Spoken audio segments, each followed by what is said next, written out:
hollow, right? So as the sap is going up the tree, it's going into that hole. So that hole, the sap goes right up it, into that hole, and then out of here. In some trees, when they run when it gets hot, like that big mama tree, that's our favorite, it runs like a hose. It's unbelievable. And fill up a bucket in about 6 hours. Very rare, but that's my baby tree. So I try to take care of her all I can. I'm a tree guy. So that's the evolution of spiles. They call them spouts, or they call them spiles, maple spiles. Back in the day, you used to boil outside. Before there was even sugar shacks, if you went to John R. Park Homestead and you see the old people like me that are showing you how to do it old school style, that's how we do it here. Today's maple syrup industry, they use tubes. And plastic tubes run throughout the forest, and that they suck the sap out of the trees with a pump. We don't do that. We just let it drip naturally. So here, you're getting 100% organic maple syrup, no matter what, right? Even though all maple syrup is organic, they have to use some kind of a biological chemical to clean those tubes. I don't have that problem. I clean everything with hot water. Never use soap, never use anything. You just use hot water, maple is sugar. So it just comes out. It's nice. So back in the old days, we used to boil outside. And we used to do that here. Not in a big pot like that, but in a great big container, steel container. So there used to be animals, like a bull or a horse, that would take the wagon and bring the sap around it. Now we use tractors and little trucks, right? Because it's just so much easier. My wife's family has a big sugar shack in Quebec with 30,000 trees. So this is a very tiny operation. You got to remember that. I only make a certain amount of maple syrup. Just like that. This was a big barrel. This is a barrel upside down with a hole in it. So they would take the buckets and pour it in there, and then the bull would pull that to the place where you can boil. If you look up in the corner there, there's a big collar. See it?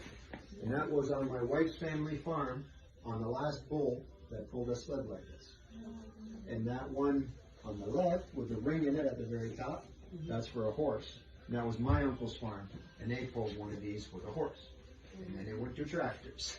So now it's a lot easier. You don't have to care for a horse and a bull. So it runs in the family. Very much so. It's in our blood kind of thing. Yeah. Does you have like your youth also in it, like your son, grandson? They come and do the buckets with it. Yeah, yeah. On the weekends because of school, right? But yeah, we might get my grandson tomorrow night because they're supposed to run hard tomorrow night because it's going to be 8 degrees tomorrow. So I'm expecting those buckets to all be full. We'll be careful. Those are arrows. You don't want to touch that. Do you use this for the beavers? The beaver. You want to hear that? So this is a Canadian beaver. He was caught in the river right here behind us.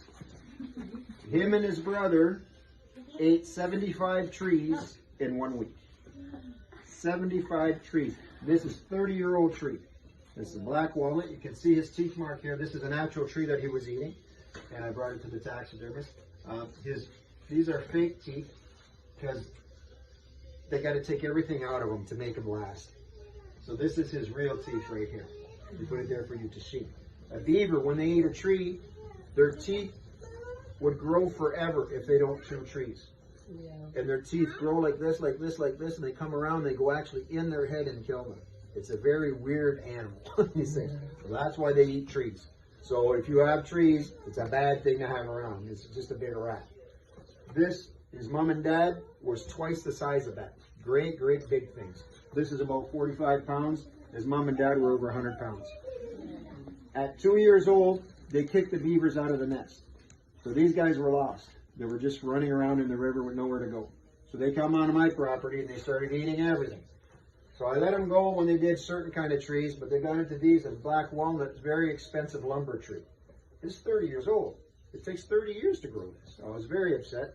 75 trees dead. I didn't know what to do. I tried to hunt them. I couldn't find them. Then they started eating the maple trees. That was bad. So then I called the township of Belle River, and they have a trapper. And he came and he caught both of them in one day. Thank goodness. And the big ones took off. And we got these two. So far, I saw one more this year, but he didn't stick around. He didn't eat anything and he left, so that was good. So there, when you have a little farm like this, it could be horrible things to have, eh? And the deer, that's a big papa, and they make many, many, many babies. So I try and take the biggest ones that I can get. So I got 2 in the last 2 years that size. My son has the other one on his fireplace. And we eat them, so you know, it's nature. We've planted over between 5,000 and 7,000 trees here in 7 years. There's maybe 50 trees left, 100 trees left. They eat everything. So that's why we kill them. It's nature. What about the hawk? The hawk is somebody shot his mama. I was a game warden at Holiday Beach 40 years ago. And somebody shot